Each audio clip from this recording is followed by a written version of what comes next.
안녕하십니까. 저희 전국의 유튜브 구독자 여러분, 그리고 아프리카TV 시청자 여러분, 안녕하세요. 반갑습니다. 김원입니다. 오늘이 2017년 4월 30일 일요일입니다.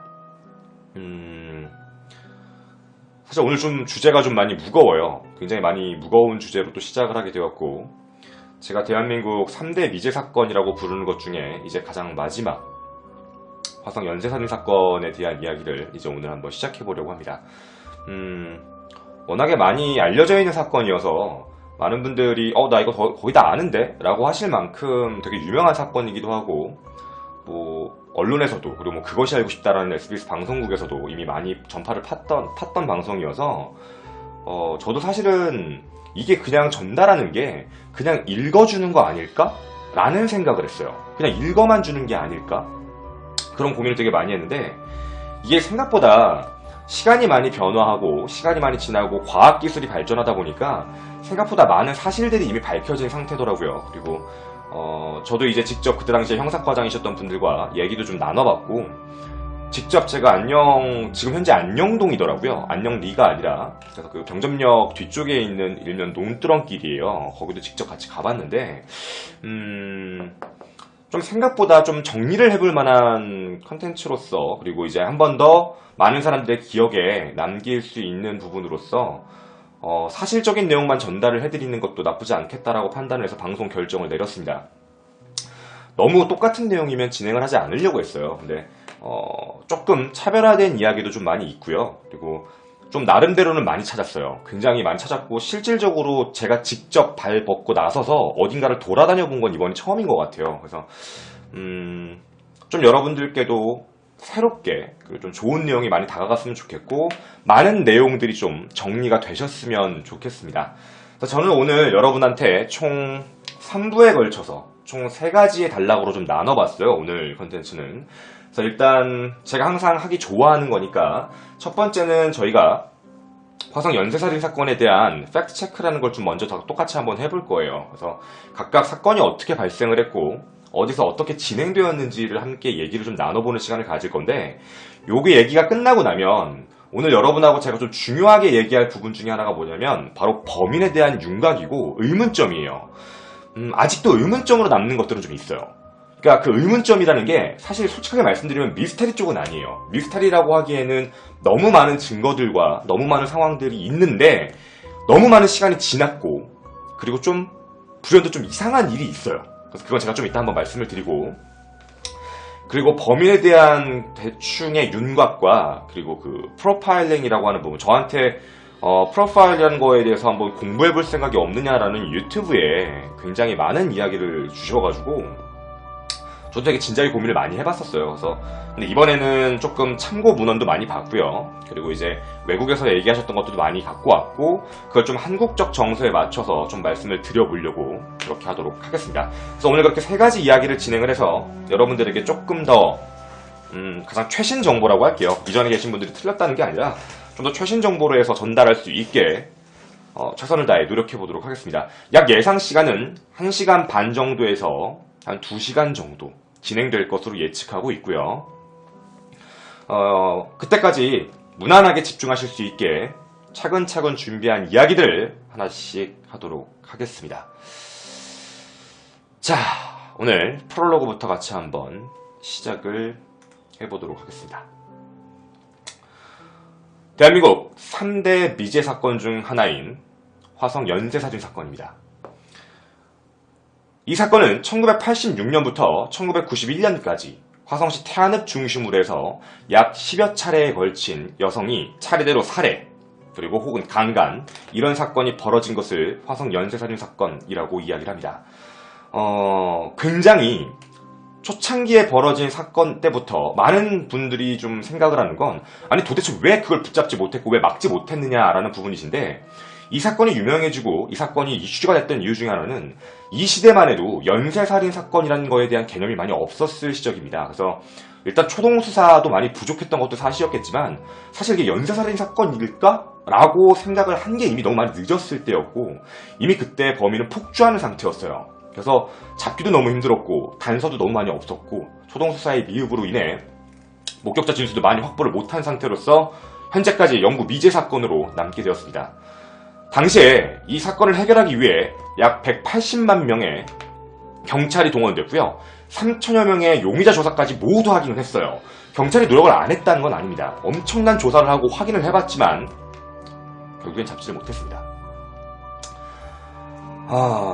범인은 그때 당시 대한민국에 있는 과학기술과 대한민국의 수사기법상으로는 굉장히 충동적이고 굉장히 무계획성을 띠고 있으며 규칙성도 없는, 정말 유례 없고 전례 없는 정말 많은 살인사건, 그런 살인의 연속이었습니다. 하지만 시간은 지났습니다. 지금은 저희는 21세기에 살고 있고 시간은 지났고 범인은 어떻게 종적을 감췄지만 우리에겐 단서가 남아있고요. 우리에겐 기록이 남아있습니다.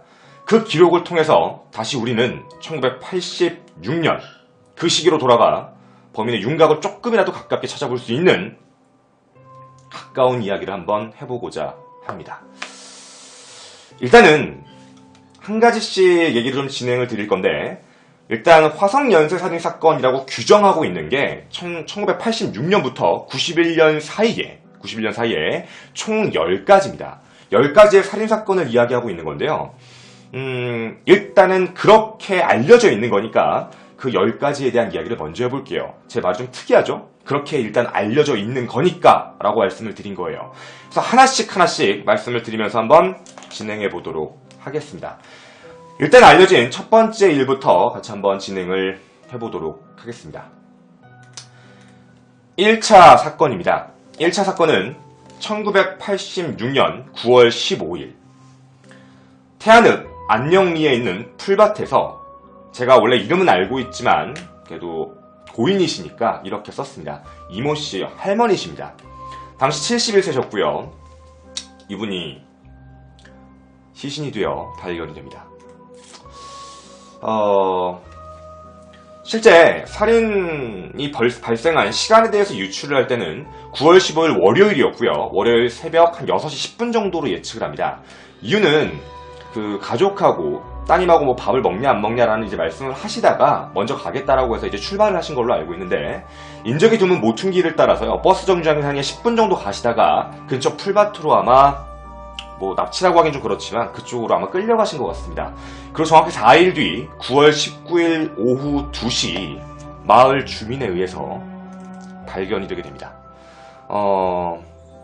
실제 사진을 제가 이렇게 모자이크로 갖고 와서 죄송합니다. 근데 일단은 저희가 기억을 해야 되는 부분이기 때문에 이렇게 갖고 온 점은 진심으로 좀 죄송하지만 조금 보기 거북하시더라도 양해를 좀 부탁드리도록 하겠습니다. 일단은 첫 번째 시신이 이렇게 발견이 되게 됩니다. 부검 결과 성폭행의 흔적은 발견되지 않았습니다. 그러니까 이때 당시에는 성폭행을 하지 않았다는 거예요. 1차는 성폭행의 흔적이 없었습니다. 근데 좀 이상했던 게 뭐였냐면, 벗겨진 저희 할머니 피해자의 양말에서 질액이 검출이 됩니다. 그 양말의 사진을 지금 보여드릴 건데, 이 양말에서 이제 돌아가신 분의 질액이 검출이 돼서 이제 모든 사람들이 판단을 했던 건 아마 당연스럽게 이건 추행은 있었구나 라는 건 확인이 가능했습니다. 성폭행은 없이 추행으로서만 사실 확인이 됩니다. 그리고 조금 특이한 점은 손과 입에 결박 흔적이 없었습니다. 따라서 이 부분은 어떠한 저항 흔적이 없었다라는 걸로 봐서는 아마 교살 후에 돌아가시고 난 뒤에 아마도 이 추행을 저지르지 않았나 라고 생각을 합니다. 하의가 벗겨진 채 발견됐고 사인은 교살로서 나왔는데요.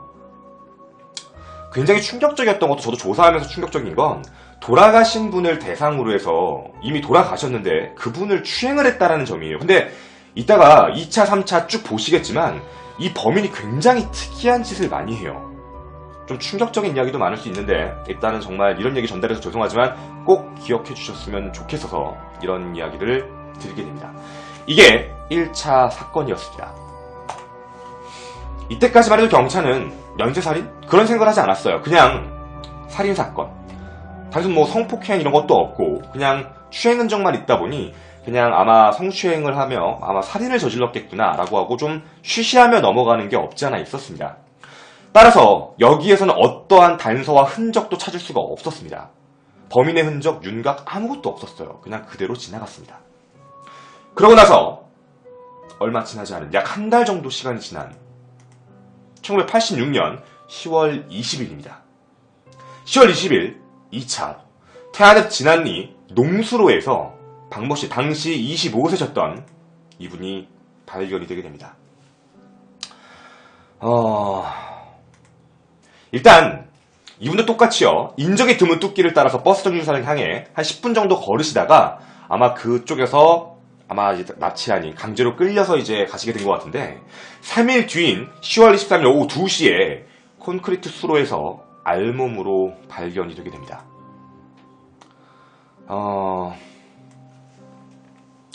사인은 피해자가 입고 있던 스타킹으로 교살을 했습니다.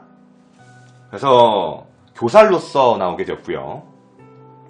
정말 되게 이상한 점 중에 하나는 뭐였냐면 가슴 부위에 드라이버 같은 좀 날카로운 걸로 이렇게 자상을 좀 줬다고 해요. 자상의 흔적이 있다라는 게 2차에서 특징입니다. 더불어 성폭행의 흔적도 발견이 됩니다. 같이 발견이 되게 되고요. 다만 문제가 좀 뭐였냐면 이것도요. 결박의 흔적은 똑같이 없었어요. 그러니까 왜 어떤 부분 때문이었냐면 원래 자상의 흔적이 있으면 살아있을 때 하면 피가 좀 많이 나와야 되거든요. 근데 피가 거의 없이요. 그냥 자상의 흔적만 남아있던 거예요. 그러니까 이미 피가 많이 굳어있는 상태, 그러니까 이미 혈류가 흘러가지 않은 상태에서 벌어진 일이라 실질적으로는 돌아가시고 난 뒤에 성폭행도 했고 돌아가신 이후에 이런 자상을 했던 굉장히 좀 이상한 행위를 했던 상태라고 보시는 게 제일 좋을 것 같아요. 그리고 2차에서는 굉장히 이상한 것 중에 하나가 뭐냐면 스타킹 교살이기도 한데 빈 우유팩도 발견됐고요. 담배꽁초까지 발견되고 그 다음에 모발이 발견됩니다.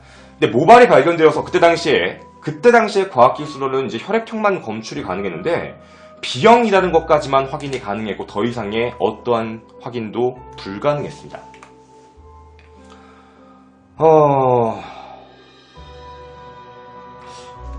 일단 여기까지가 2차였어요. 2차 사건에 대한 얘기였습니다. 똑같이 월요일 밤에 벌어진 일, 월요일날 벌어진 일이고요. 여기까지도 똑같이 뭔가 연쇄살인이다 라는 판단을 하지 못한 상태였다라고 합니다. 그러다가 4개월 뒤 1987년 12월 22일 금요일 밤 11시였습니다. 실종신고 당시가 이 정도 시간이에요. 왜냐면 실제로 시신이 발견된 건 4개월 뒤였습니다. 그래서 이게 여러분이 좀 아셔야 될 거는 86년 12월 12일이지만 실제 시체가 발견된 날짜는 87년 4월 23일이어서 이때 당시까지도 연쇄살인이라는 생각을 아예 할 수가 없었던 거예요. 굉장히 시간텀이 있었기 때문에 이때 당시에도 상상을 할 수 없었던 상황이었는데 일단 그때 당시 얘기를 먼저 드리면 4차 살인도 똑같이 굉장히 인적이 드문 이런 뚝에서 발견이 되게 됩니다. 근데 이미 이때는 시간이 굉장히 많이 지난 상태여서요. 손이 뒤로 묶인 상태로 일단은 발견이 좀 됐어요. 일단 발견이 됐고요. 스타킹 거들 같은 걸로 일단 재갈이 물려져 있었고 그 다음에 속옷은 이미 얼굴에 묶여 있었습니다. 얼굴로 가린 상태였고요. 검시 결과는 성폭행이 있었던 걸로 나오는데 반항 흔적이 있어서 이때는 성폭행 직후에 살인한 것으로 확인이 되었다라고 합니다. 다만 흔적은 발견이 아무것도 되지 않았습니다. 시간이 4개월 정도가 지난 상태이기 때문에 어떠한 것도 발견 없이 그냥 그렇게 지나가게 되었습니다. 경찰은 몰랐습니다. 이게 3차인지 모르고 그냥 실종신고만 있는 사건이겠지라고 생각을 하고 있다가 경찰이 원래 3차라고 알고 있던 실제 4차 사건입니다. 86년 12월 14일입니다. 10월 20일 이후에 10월 10일도 있었는데 그게 12월 14일에 또 한 번의 사건이 발생하게 됩니다. 10월 14일 일요일 밤 11시 정도로 예측을 하고 있고요. 정남면 관악리 농수로에서 이모씨 당시 23세이셨던 분이 실종신고가 됩니다. 그리고 7일 뒤였던 12월 21일 낮 12시에 거기에 마을에 있는 주민들에 의해서 들깨다는 속색에서 시신으로 발견이 되게 됩니다. 똑같이 사인은 스타킹 교살이었고요. 그리고 여기서는 좀 충격적인 것 중에 하나긴 한데 저도 사실은 이거를 보여드려야 되나 말아야 되나 생각 되게 많이 했었어요. 근데 간략하게만 잠깐 보여드리면 이런 상태로 나왔습니다. 블라우스 끈으로 손이 뒤로 묶인 채였고요. 거들이 얼굴로 가려져 있었으며, 그리고 검시 결과로는 피해자의 우산이었어요. 당시에 비가 굉장히 많이 내렸다고 하는데 그 피해자의 우산 손잡이 가지고 그 피해자의 음부를 굉장히 이렇게 많이 좀 해를 입혔다라는 게 확인이 됩니다. 근데 재갈의 흔적은 없었어요. 따라서 이것도 살해 직후에, 교살 직후에 이런 행위를 했다라는 것밖에 확인이 되지 않습니다. 그리고 또 이상한 것 중에 하나는 블라우스가 벗겨진 채로 투피스였던 저 옷을 입고 계세요. 저렇게 옷을 입고 있는 것을 봐서는 범인은 다시 옷을 입혀놨던 걸로 확인이 됩니다.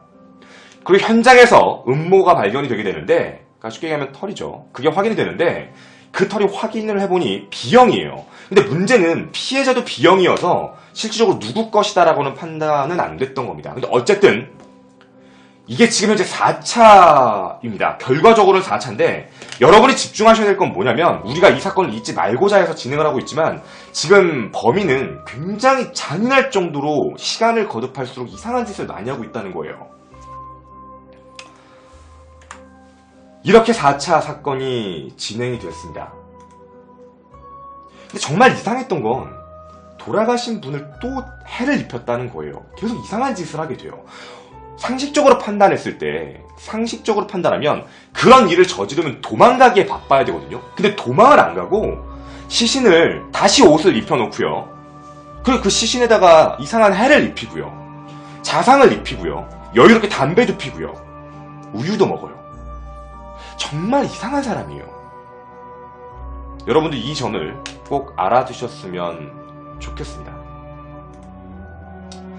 그리고 해가 넘어가 1987년 1월 10일 또다시 발생하게 됩니다. 토요일 밤, 이젠 토요일입니다. 토요일 밤 8시 50분입니다. 1월 11일 날 마을 주민이 똑같이 논바닥에서 시신을 발견하게 됩니다. 피해자가 차고 있던 목도리예요. 18살인데 이렇게 돌아가시게 됩니다. 홍모 씨였고요. 피해자가 차고 있던 목도리, 겨울이었으니까요. 그 목도리로 교사를 했고, 좀 잔인한 건 브레치여가지고 손을 뒤로 묶었으며 양말로 재갈을 물었습니다. 성폭행 흔적은 확인됐고 저항의 흔적이 있는 것으로 봐서는 성폭행 이후에 교사를 한 것으로 확인이 됩니다. 그리고 속옷이 벗겨진 채 겉옷이 또 입혀 있었습니다. 겉옷이 또 입혀 있던 걸로 봐선 또다시 이런 말도 안 되는 짓거리를 하고 다시 옷을 입혀놓은 겁니다. 그리고 음모가 확인이 됐는데 똑같이 B형입니다. B형으로 확인이 되었습니다. 5차 살인이었습니다.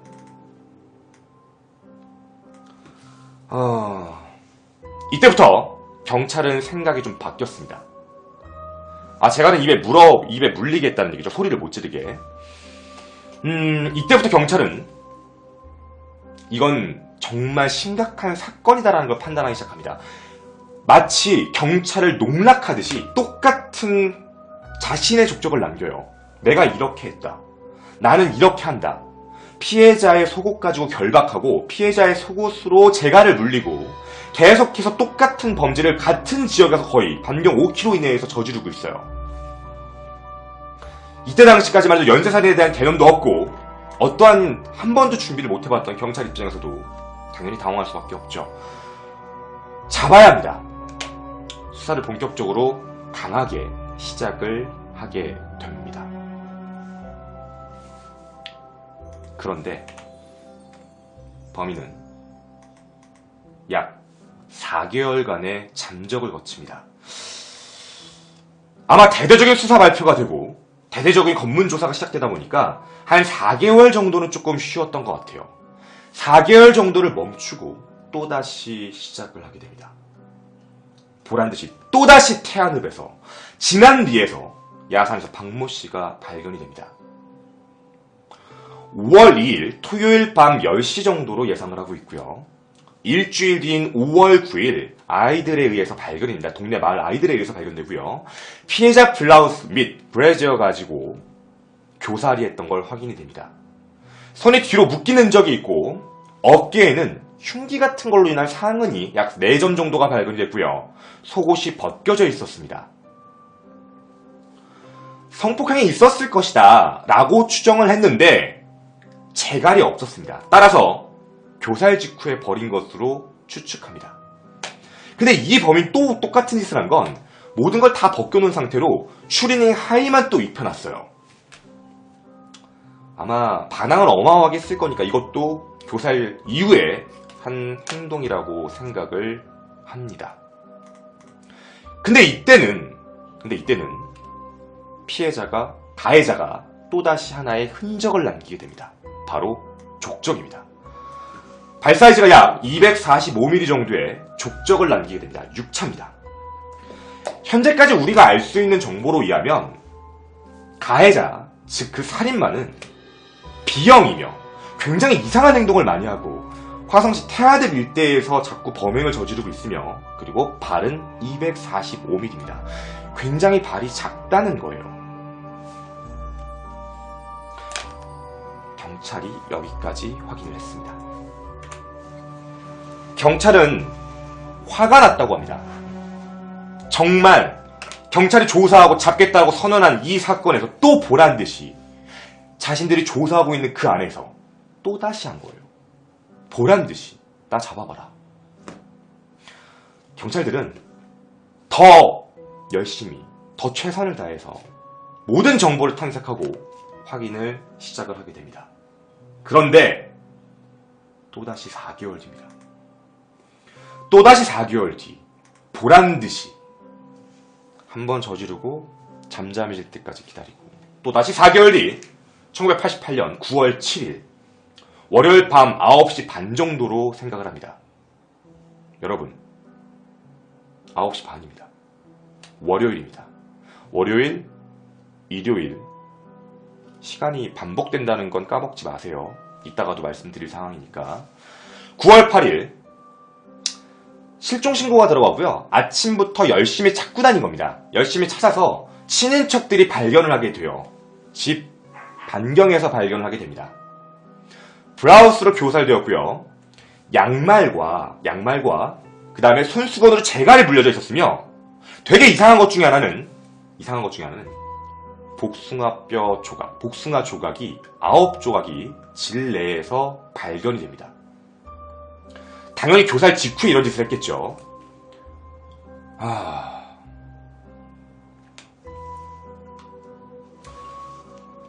당시 되게 이상한 사건으로 확인이 된 겁니다.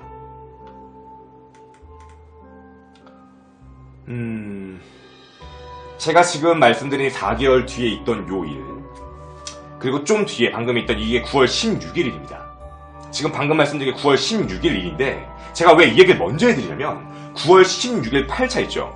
이 8차 사건이 지금 말씀드린 복숭아뼈를 질 속에 넣었던 그 사건인데 이걸 좀 기억을 잘 하셔야 돼요. 제가 지금 중간에 7차를 건너뛴 이유가 좀 중요하거든요. 7차가 좀 중요한 일이기 때문에 그건 제가 좀 이따 말씀드릴 건데 여기 8차 사건이 되게 이상한 일이었어요.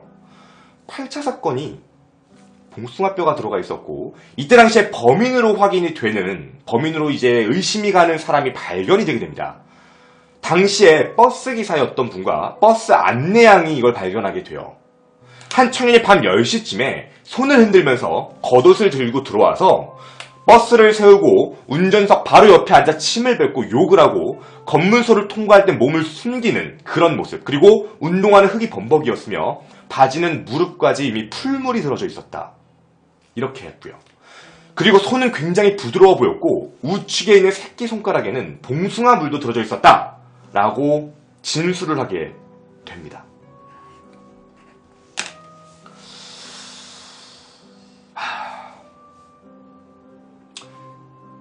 제가 왜 8차를 먼저 말씀드렸냐면 8차가 9월 7일이에요.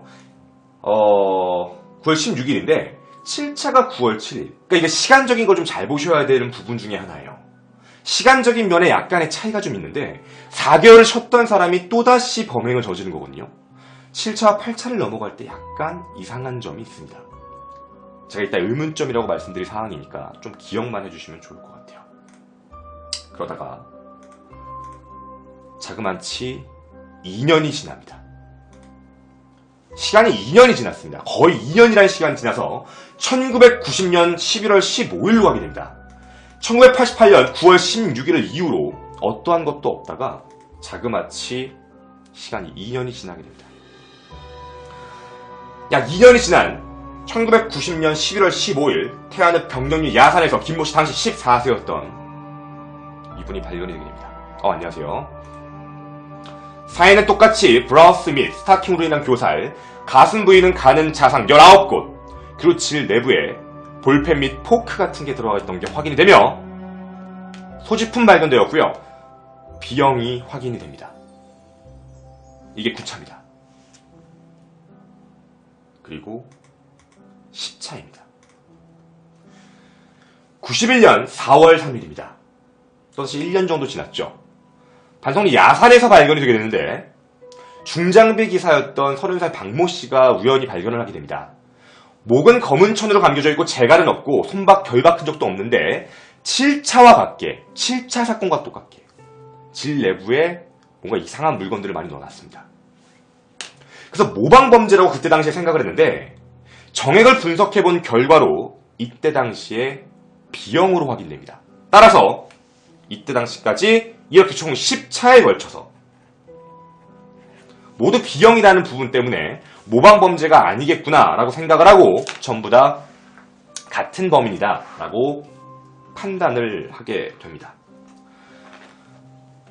총 1차부터 10차까지의 일명 화성 연쇄살인 사건에 대한 그동안의 정의에 대한 팩트를 알려드린 겁니다.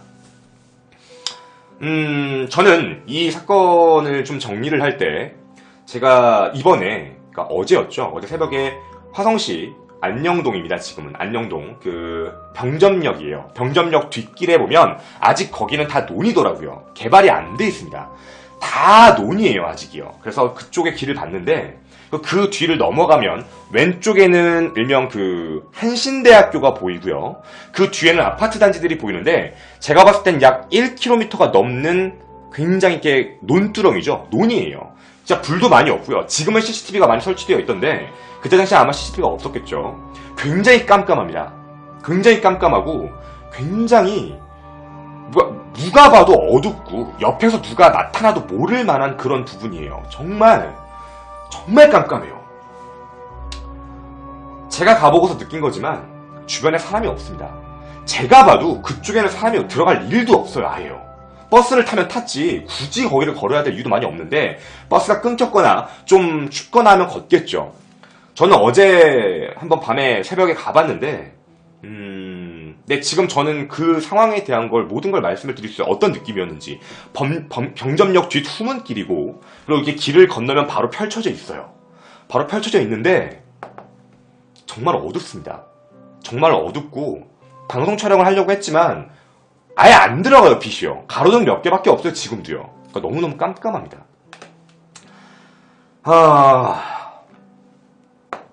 여기까지가 1차부터 10차까지의 우리가 알고 있는 화성 연쇄살인 사건의 팩트였습니다.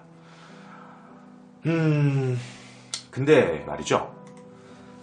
제가 오늘 얘기하고 싶은 게 뭐냐면 화성 연쇄살인 사건의 좀 이상한 점들이었습니다. 화성 연쇄살인 사건의 좀 이상한 점이 뭐였냐면 일단 제가 판단한 이상한 점은 좀 이따 얘기하고요. 일단 첫 번째입니다. 저도 좀 이상했던 건데 여러분도 지금 궁금해하시네요. 어떤 거냐면 정말 10차까지 다 똑같을까? 모방범죄가 아닐까? 그때 당시까지만 해도 과학기술력이 발달하지 않았기 때문에 그냥 혈액형 정도만 검사할 수 있었던 겁니다. 그런데 시간이 이미 지나버렸어요. 시간이 이만큼 지나서 이제 지금 현재 우리는 DNA 검사, 분석이 가능합니다. 시간이 한참 지나 DNA 분석을 해본 결과 혈액형은 1차부터 10차까지 전부 다 B형으로 같았지만 9차와 10차는 DNA 결과가 앞선 것과 달랐습니다. 여러분들 여기서 다시 한번 확인해 주셔야 될 건 9차와 10차는 앞에 나왔던 것과 다른 사람이었어요.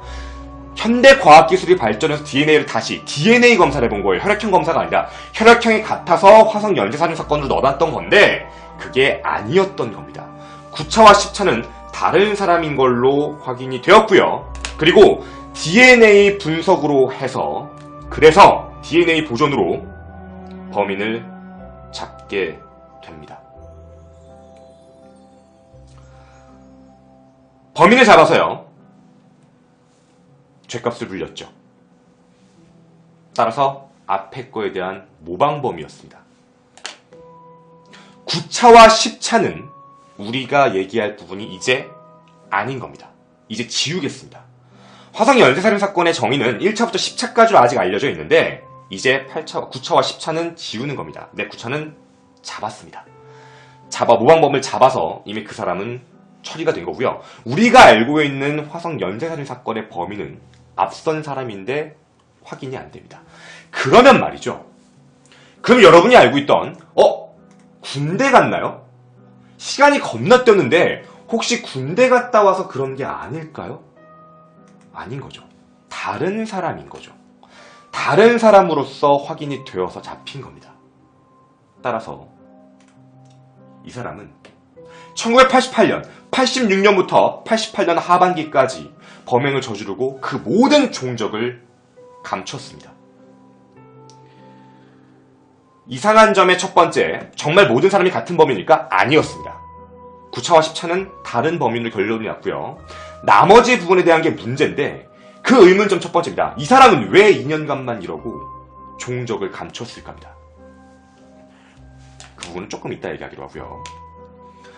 그 다음 제가 생각했던 부분 중에 하나예요. 제가 생각한 겁니다. 제가 날짜를 조정을 좀 해봤어요.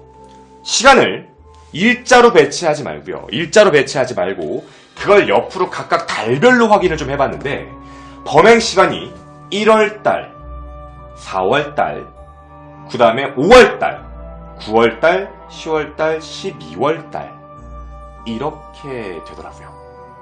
이렇게 진행이 되더라고요. 무언가 제 생각이었는데 이것만 봤을 때는 그냥 무언가 규칙성이라는 게 많이 없구나 라고 생각을 했는데 이제부터 집중하셔야 됩니다. 우리가 얘기했던 아까 9차, 10차는 모방범죄였죠. 그걸 제가 싹 뺐습니다. 싹 뺐더니 1월달 5차, 5월달 6차, 9월달 17, 8차, 10월달 2차, 12월달 3, 4차 이렇게 나왔습니다. 이렇게 나왔습니다. 여러분 뭔가 찝히는 거 없으세요?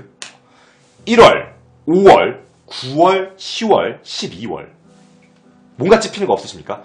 저는 학원 강사입니다.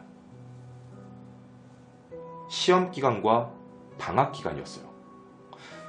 시험 기간과 방학 기간이에요. 일명 학교에서 얘기하는 내신 기간 있죠? 내신 기간과 방학 기간이에요. 뭔가 이상했어요. 245mm의 족적을 가지고 있으며 무언가 시간적인 거를 우리가 아까 얘기했던 모방범죄를 빼놓고 얘기를 해보면 이거는 지금 무언가 시간대로 봤을 땐 방학과 그리고 시험 기간이죠. 그리고 하나 더 시간대가 대부분 일요일, 금요일 이런 거예요. 5월은 내신 기간입니다. 지금 현재 내신 기간이에요. 현재 시험 기간입니다. 내신 기간이에요. 현재 중고등학생들이 내신 보고 있어요. 5월 2일이 대부분 내신이 끝납니다. 무언가 좀 이상했어요. 우연이라고 하기에는 너무 이상한 것들이 맞닥뜨려지는 거예요. 그리고 제 이 생각을 뇌를 또 스치게 한 것들이 뭐였냐면 바로 목격자 진술입니다. 대부분 들어보신 적이 있겠지만 실제 안내양 그 버스기사와 안내양이 목격했던 그 사람의 몽타주에 대한 얘기를 들어보면 그분으로 몽타주를 이렇게 만들었습니다. 키가 되게 작았고 약 160에서 170cm 정도의 사이며 눈매가 날카롭고 말랐고 등이 약간 굽었으며 그리고 오른쪽 손가락, 새끼손가락에 봉숭아물을 들고 있었다. 그리고 더 무서운 건 뭐냐면, 여러분은 잘 모르겠지만 2차와 3차 사이에 실제로요, 돌아가실 뻔했다가, 그러니까 강간 현장에 있다가 구사일생으로 살아남으신 분이 있어요. 어떻게 살아남게 됐냐면, 똑같이 강간을 당하시고 두려움에 부들부들 떨고 있는데, 이제 가해자, 살인마가 물어봅니다. 너 돈 어디냐? 돈에 대한 걸 물어본 거예요. 근데 이분이 끌려오다가 핸드백을 떨어뜨리신 거거든요. 그래서 얘기를 합니다. 떨어뜨렸다. 나 떨어뜨렸다, 이거. 저쪽에 떨어뜨렸다. 라고 해서 범인이 그걸 가지러 간 사이에 필사적으로 도망치신 거예요. 그리고 이분이 정말 용기 있게 경찰에 얘기를 해서 이 사람에 대한 몽타주를 또 확인하게 됩니다. 제가 말씀드린 몽타주 확인은 버스 안내양, 버스 운전기사, 그리고 지금 이 세 분이 같이 만든 몽타주입니다. 똑같이 얘기합니다. 키는 160에서 170 정도이며, 그리고 목소리는 좀 저음이고, 그리고 굉장한 욕을 많이 했다. 또한 다른 목격자들의 진술에 또 의하면 교련복을 입고 있었다요. 교련복. 제가 교련복에 대해서 조사를 좀 해봤는데, 교련복이라는 게 어떤 거냐면 두 가지예요. 군입대를 앞둔 대학생이 입는 게 아니면 고등학교 교련 수업에 입는 게 교련복이에요. 제 머릿속에 스친 생각은 한 가지밖에 없었어요. 제 머릿속에 스친 생각은 시간과 교련복, B형 245. 저는 조심스럽게 생각을 했습니다. 나이가 그렇게 많지 않았을 것 같다. 네. 키 160, 170 사이. 왜소한 체구죠. 그리고 많은 분들이 이제 궁금해하시는, 아니 어떻게 그렇게 끌고 갈 수 있었느냐인데, 모든 이제 살아남으신 분들의 목격자 진술에 의하면 일단은 왼손으로는 입을 막고요. 왼손으로는 입을 막고 오른손으로는 칼로 옆구리를 댔다고 합니다. 그리고 조용히 해라 라고 하고 소리를 지르면 실제로 찔렀다 그래요.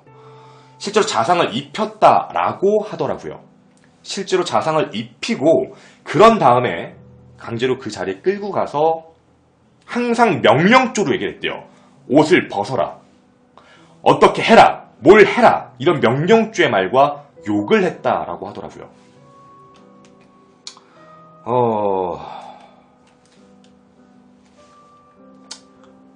저는 제가 되게 의문을 가졌던 그 부분에 대해서 아직 갖고 있었습니다. 근데 약간의 퍼즐들이 맞춰지는 거예요.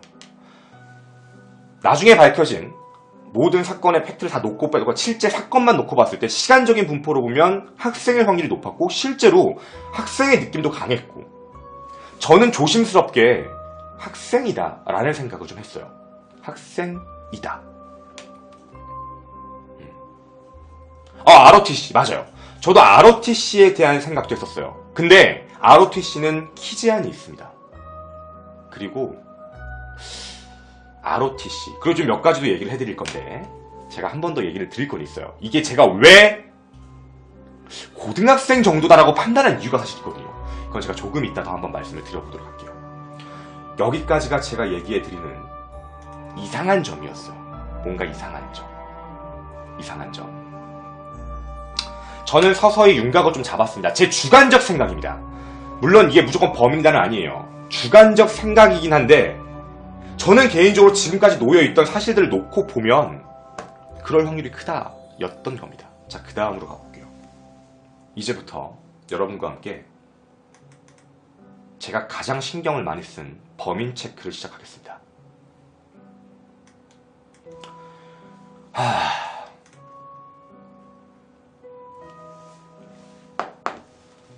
네, 생방입니다. 안녕하세요.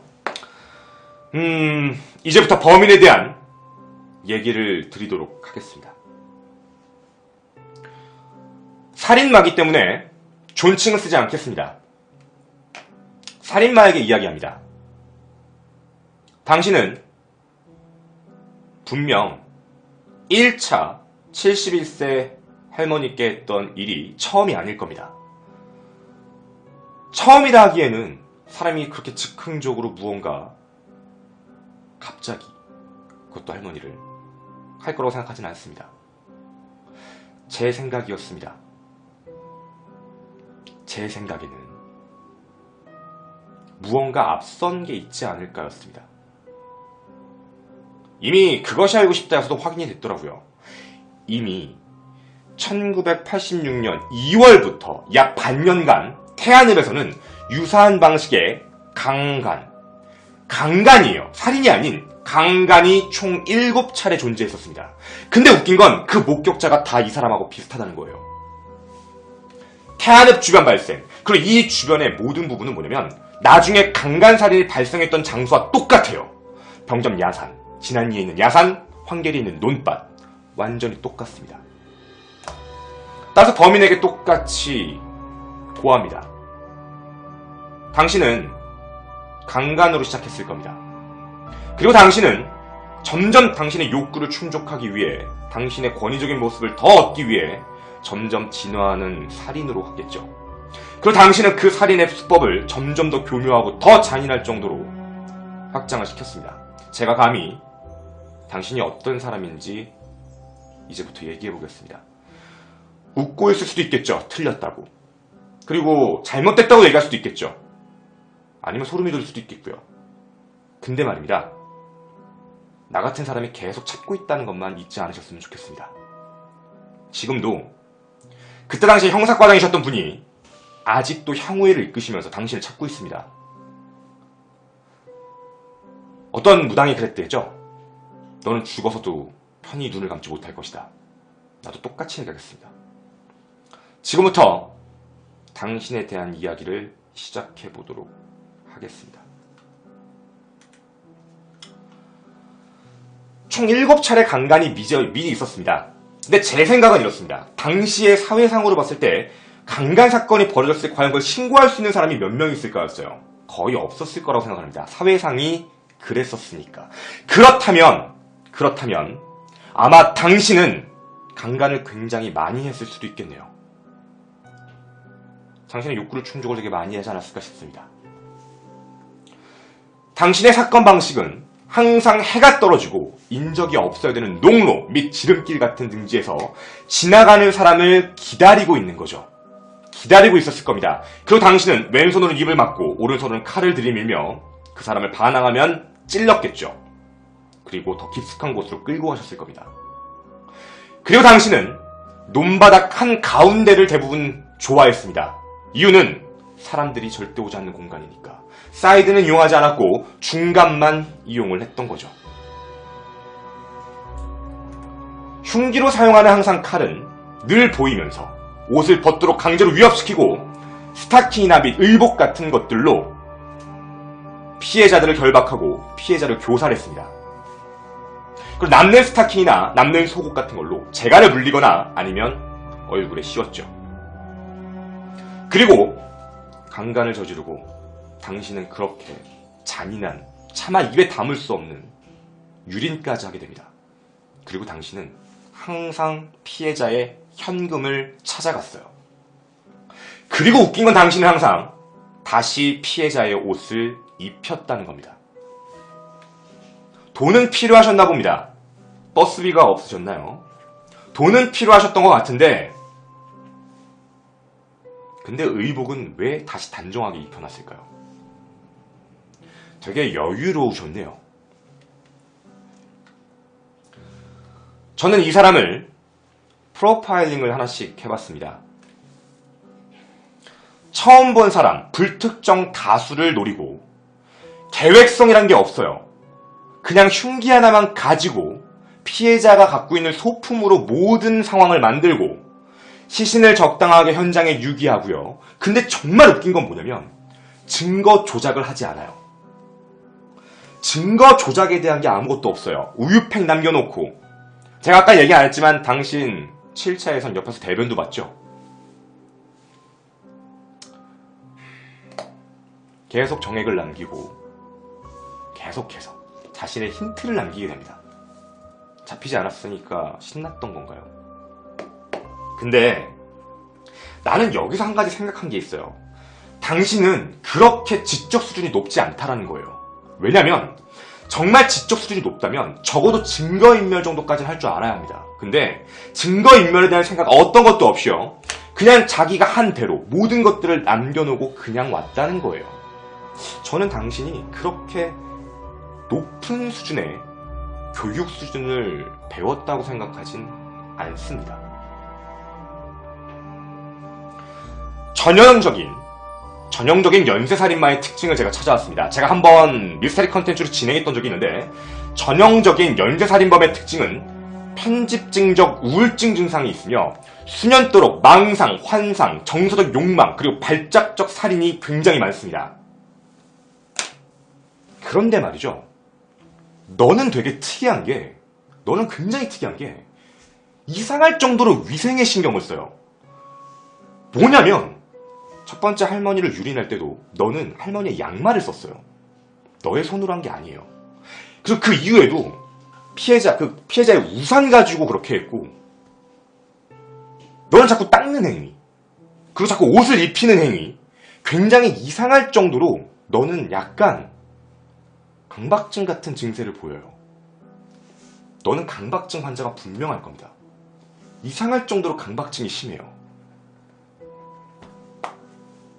그리고 당신은 일반적인 충동적 살인마와 다르게 잠복도 꾸준하게 하고 있었고 되게 장소도 규칙적으로 결정하고 있다는 거예요. 연쇄살인마의 특징과 다릅니다. 여러분도 아셔야 돼요. 이 새끼가 진짜 이상한 건 연쇄살인마의 특징과 뭔가 다르다는 거예요. 그리고 되게 이상한 건 대부분의 연쇄살인마들은 망상과 환상에 살고 있기 때문에 모든 피해자의 시신을 장난감 다루듯이요. 막 일명 난도질을 하겠죠. 정말 나쁜 짓을 유린을 하겠죠. 그런 손상을 하는데 너는 이상할 정도로 피해자의 생식기 위주의 이후에는 어떤 것도 건드리지 않는다는 거예요. 특히 자상 같은 것도 보면 살해하려고 했던 게 아니에요. 살해 직후에 한 걸 보면 너는 그냥 그걸 통해서 만족했던 것 같아요. 넌 이상할 정도로 연쇄살인범과 다른 특징을 갖고 있습니다.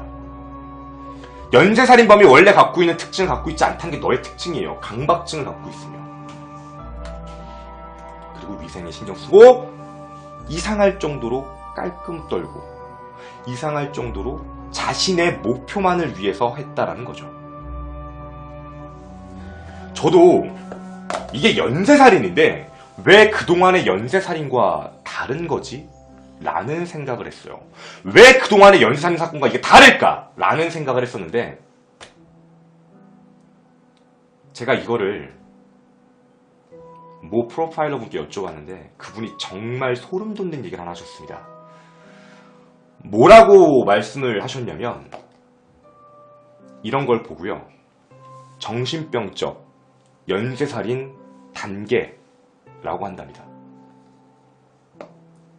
이 사람은 연쇄살인으로 들어가고 있던 시점이었어요. 이 사람은 이 이유가 지나게 되면 정말 연쇄살인마, 즉 시신을 유리하고 다 유기하고 자르고 이런 걸 할 수 있는 가능성이 있는 그런 중간 과정인 사람이다.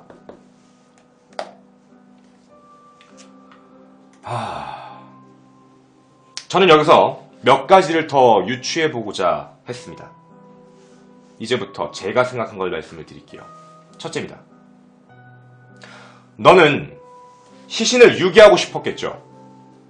근데 너는 시신을 유기할 만한 차, 집이 없었을 겁니다. 그러니까 항상 밖에 그대로 뒀겠죠.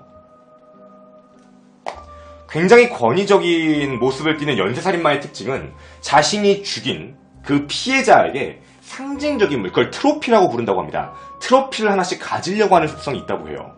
그게 자기가 죽였다라는 일종의 만족감과 상장 같은 거라고 이해를 한다고 합니다. 연쇄살인마의 특징이에요. 굉장히 권위적이려고 하고 뭔가 트로피를 가지려고 하는 것. 근데 이 사람은 트로피라는 게 없어요. 시신을 실제로 무언가 토막을 낸 게 아니기 때문에 트로피라는 걸 갖고 있진 않아요. 근데 트로피를 못 가졌던 이유 중에 하나는 차도 없고 집도 없었을 겁니다. 그럼 당신은 아마 차와 집을 가질 수 있는 물질적인 여유가 좀 없었을 것 같네요. 아니면 당신은 그때 당시 학생이었던가? 학생? 아까 당신이 저질렀던 시간과 날짜와 달수를 확인해 봤을 때 내가 유출을 했던 건 아마도, 정말 아마도 당신은 학생일 확률이 크다였어요. 왠진 모르겠지만 이것도 조금 매치가 되는 성향이 좀 있네요. 아마 당신은 또한 더불어 집에 같이 사는 동거인이 아마 없거나 혹은 집을 굉장히 자주 비웠을 겁니다. 왜냐면 당신이 그렇게 밤늦도록 살해를 저질러도요, 별로 신경이 안 써야 되는 거니까 아마도 당신의 집에 동거인은 없다거나 아니면 당신에게 무관심하거나 아니면 집을 자주 비우거나 그럴 확률이 되게 크겠죠. 그리고 내가 받은 느낌 중에 하나는 아마 당신은 그 동거인이 있다면 당신은 그 동거인에게 아마도 엄청난 학대를 받았을 거다라고 생각합니다.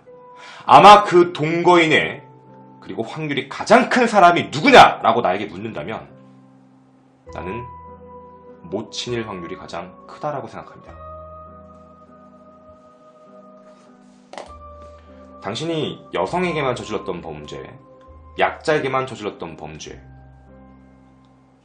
이상할 정도로 성적 학대를 했던 이유, 아마 당신은 물질적 여유가 없으며 집에 동거인이 그렇게 집에 자주 있지 않은 상태인 환경에 있고 아마 엄청난 학대를 받았을 거라 생각을 하는데, 그게 여성이라면 아마 모친일 확률이 가장 크다라고 생각을 합니다. 굉장히 비규칙적인 훈육을 받았을 거고 혹은 강압적인 훈육을 받았을 거예요. 그리고 아마 굉장히 정리 및 위생에 대한 부분을 교육을 철저히 받았을 거라고 예상이 됩니다. 그래서 너는 강박증이 있겠죠.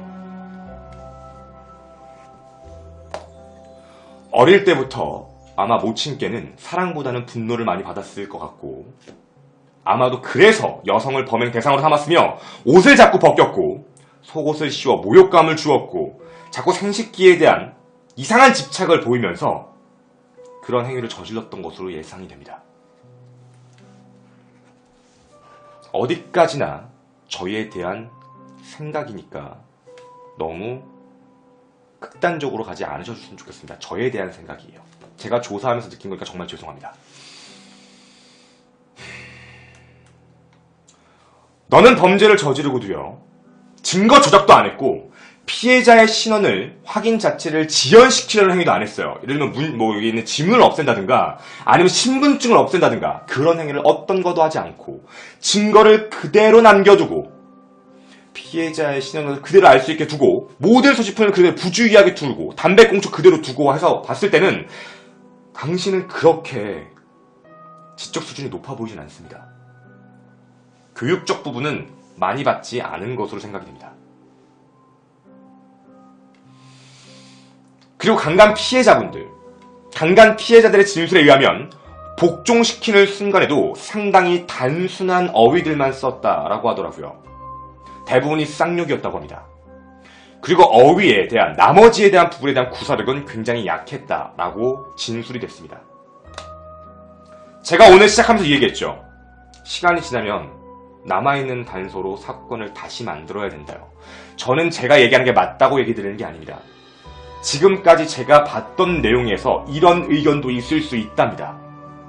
확인도 어느 정도 거쳤습니다. 맞다면 잡았겠죠. 저도 압니다. 그렇지만 저는 여러분도 잊지 않았으면 좋겠고, 여러분도 어디선가 이 비슷한 컨텐츠 많이 보셨죠? 그분들이 틀렸다는 게 아니에요. 다들마다 생각이 있을 겁니다. 그런 생각들이 모이고 토론이 되고 이야기가 되다 보면 저는 그 이야기, 화성 연쇄살인 사건에 대한 관심이 꺼지지 않는 한 반드시 이 사람이 잡힐 거라고 믿습니다. 당신은 지금 점점점 올가미처럼 목줄이 조여올 겁니다. 분명 당신은 잡힐 겁니다.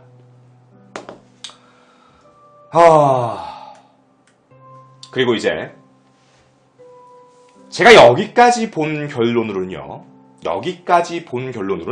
저는 이랬습니다. 나이는 약 19세, 많아도 22살 정도. 19세에서 22살 정도로 생각을 했고, 강간의 시작은 아까 말씀드린 것처럼 86년 2월 초부터 진행이 됐을 거라 믿고 살인은 9월 달부터 시작했을 것 같다 라고 생각을 합니다. 아마도요. 근데 제가 아까 의문점이라고 얘기한 부분을 좀 말씀드릴게요. 연쇄살인마는 연쇄살인을 저지르고 중간에 쉬는 타임이 있죠. 쉬는 타임이 전 세계적으로 가장 긴 게 10년입니다. 가장 긴 게 10년. 붙잡히지 않으면 짧으면 1, 2년 주기로 반복돼서 계속 나타난다고 합니다.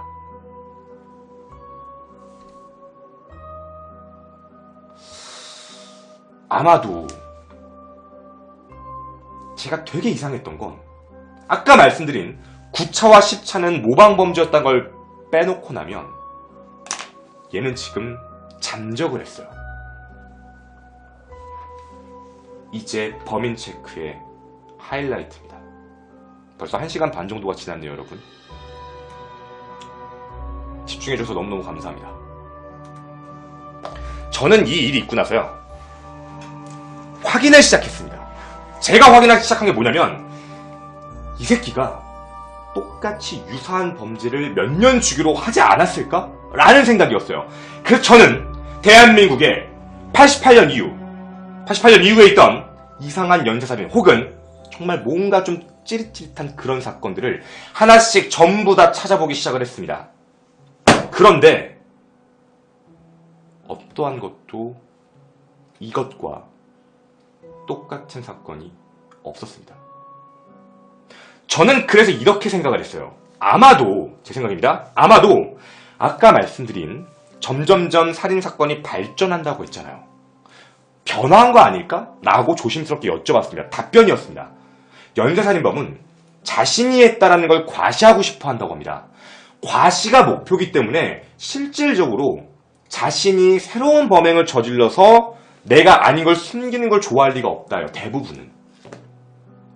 그렇다면 논리적으로 봤을 때 범인은 88년 이후에 모든 손을 씻었다는 겁니다.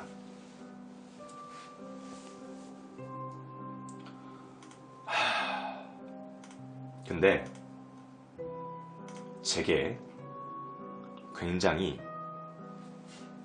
이상한 한 가지 소식을 알게 됩니다.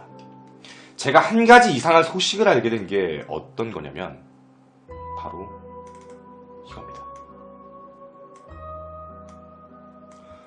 조사하다가 알았습니다.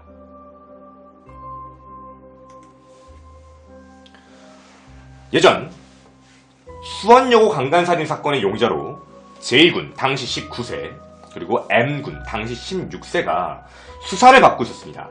범행 일체를 자백했고요. 그런데 M군이 좀 사건이 좀 있었습니다. 수갑을 한 채로 진술을 좀 하다가 넘어지는 바람에 뇌출혈로 돌아가셨어요. 그렇게 돌아가시자 M군이 돌아가시자 J군은 진술을 번복하게 됩니다. 고문수사 때문에 범행 일체를 허위 자백했다라고 얘기해서 J군은 석방되게 되었고요. 경찰의 강화 수사가 도마 위에 올라서 어마어마하게 핫 이슈가 되었던 사건입니다. 근데 당시의 수사관들, 제가 만난 분이 그때 그분입니다. 당시의 수사관은 얘가 범인이다 라는 확신을 갖고 있었다고 합니다. 현재까지도 이분들은 이 사람이 범인이라고 알고 있어요. 이 사람은 현재 복역 중입니다. 현재 복역 중인 상태입니다. 왜 비슷하다고 생각을 했냐면 이유는 되게 단순했습니다.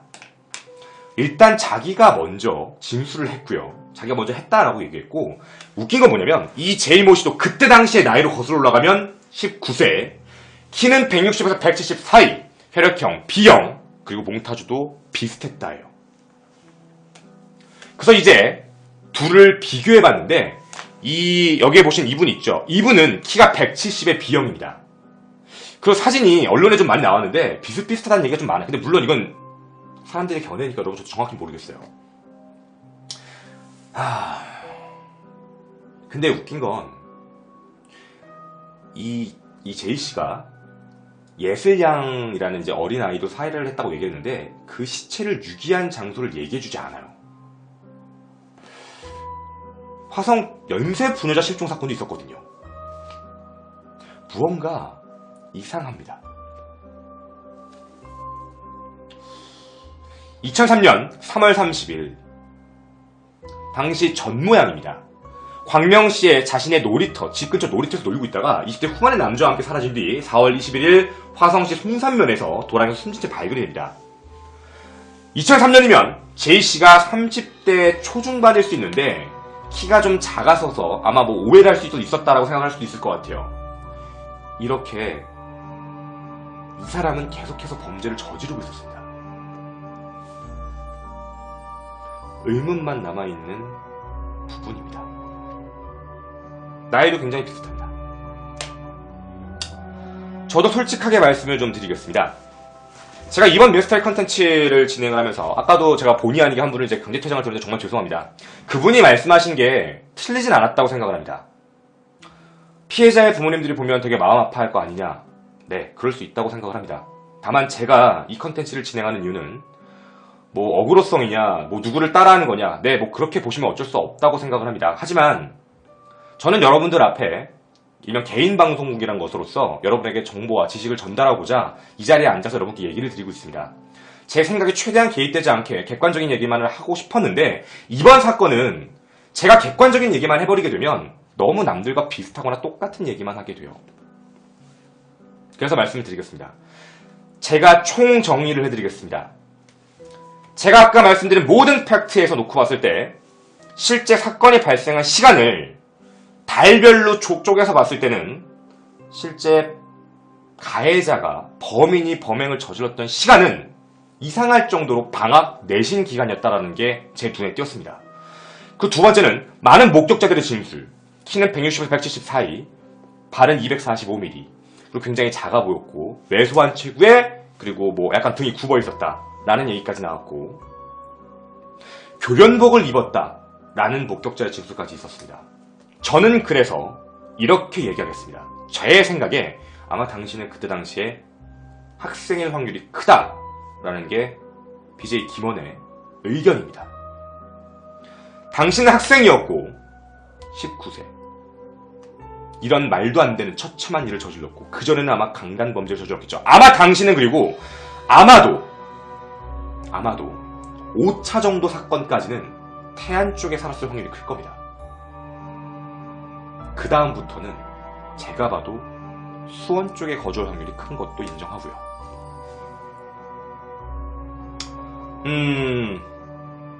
아마 당신은 88년 이후 만약 대학을 가지 않았다면 제 생각입니다. 대학에 진학하지 않았다면 당신은 아마 군대를 갔겠죠. 군 제대를 하고 어떤 삶을 살았을지 모르겠지만 당신은 아마 더 처참한 살인을 저질렀을 수도 있을 것 같습니다. 그런데 지금까지도 나타나지 않는 것 보면 당신은 아마 둘 중에 하나일 겁니다. 죽었거나 아니면 당신은 지금 살인을 저지를 수 없는 공간, 교도소겠죠. 거기에 계시거나 둘 중에 하나라고 생각합니다.